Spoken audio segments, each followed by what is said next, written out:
Oke, Assalamualaikum warahmatullahi wabarakatuh. Perkenalkan, saya Muhammad Arif Rizky Pratama dari kelas BKIB.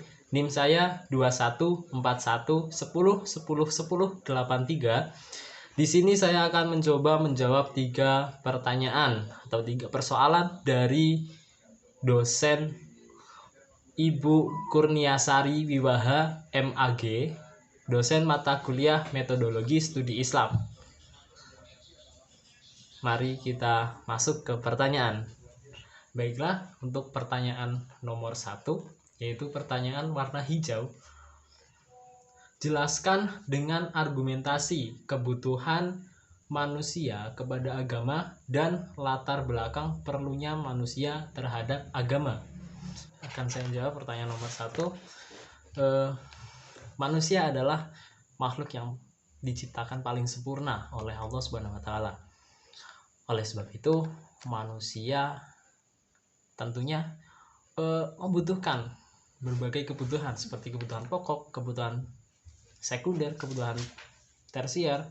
Oleh sebab itu, untuk menyeimbangkan antara ketiga kebutuhan itu, manusia membutuhkan satu lagi kebutuhan, yaitu tentang keyakinan atau tentang agama.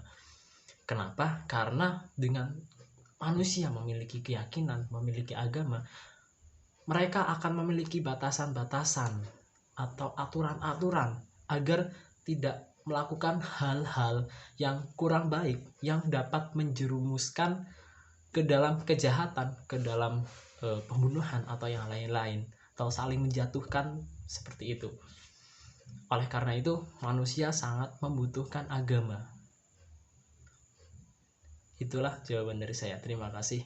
Oke, kemudian kita lanjut untuk pertanyaan kedua, yaitu pertanyaan nomor kuning. Pertanyaannya adalah, apa yang kamu ketahui tentang pluralisme dalam beragama, dan apakah Anda setuju akan hal itu? Baiklah, saya akan mencoba menjawab pertanyaan nomor 2 tentang pluralisme, yaitu plural adalah merupakan bentuk arti dari bahasa Inggris dari kata plural yang artinya beragam atau keanekaragaman, dan isme yang artinya paham. Jadi pluralisme merupakan paham untuk keberagaman. Pluralisme dapat juga kita artikan dengan menghargai atau mau mengakui tentang keberagaman atau pluralitas. Jadi di sini pluralisme memiliki tujuan bahwa kita bebas untuk memilih agama, memilih apapun tanpa kita memojokkan, tanpa kita menjelekan suatu agama tersebut, sehingga dapat tercipta tatanan masyarakat yang damai, yang tentram, tanpa adanya bentrokan, kekerasan, bullying, dan lain-lain sebagainya. Apalagi tentang sara yang kurang enak didengar oleh kita. Dan ketika saya ditanya apakah saya setuju dengan hal tersebut, dengan hal pluralisme itu, tentunya saya sangat setuju, karena dengan pluralisme Indonesia atau NKRI itu dapat bersatu. Jadi antara Muslim dan Kristen itu tidak saling bentrok lagi, tidak saling ejek mengejek, tidak saling bullying. Kemudian antar agama lain, entah itu Islam dengan Hindu, Islam dengan Buddha, Islam dengan Konghucu, dan lain-lain, di antara 6 agama yang diakui oleh pemerintah itu, dari mereka tidak saling saling menjelek-jelekan seperti itu, sehingga untuk keutuhan NKRI dapat kita jaga bersama-sama, dan tidak hanya dari sisi Islam saja, tetapi dari seluruh agama yang ada di Indonesia. Sekian jawaban dari saya untuk soal nomor 2. Mari kita lanjut ke soal nomor 3. Kita lanjut untuk pertanyaan nomor 3 atau pertanyaan berwarna putih atau biru. Oke, pertanyaannya adalah, mengapa hanya manusia atau al-insan yang memiliki kesempatan untuk meraih predikat khalifatul fil ard? Baiklah, akan coba saya jawab.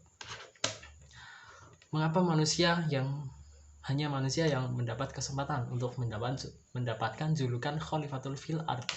Jadi manusia merupakan makhluk yang paling sempurna diciptakan oleh Allah Subhanahu wa taala. Manusia memiliki tingkat kecerdasan di atas rata-rata makhluk lainnya. Kemudian manusia memiliki kekuatan, memiliki akal pikiran yang baik, yang dimana akal pikiran itu tidak dimiliki oleh makhluk-makhluk lain selain manusia.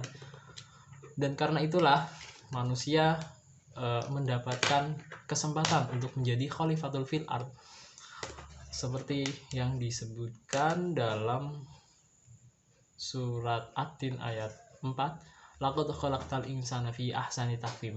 Sungguh kami telah menciptakan kamu manusia dengan sebaik-baiknya.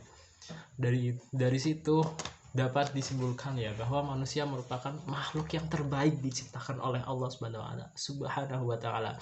Maka dari itu tidak ada yang lebih patut, lebih baik selain manusia untuk dijadikan Khalifatul fil ard, sebagai pemimpin di muka bumi ini. Mungkin itu jawaban dari saya.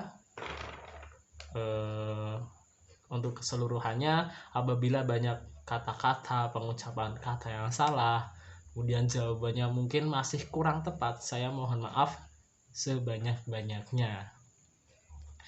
Kesalahan datangnya dari saya, kebaikan, kebenaran datangnya dari Allah Subhanahu wa taala. Sekian dari saya, wallahul muwafiq illa aqwamit thoriq. Wassalamualaikum warahmatullahi wabarakatuh.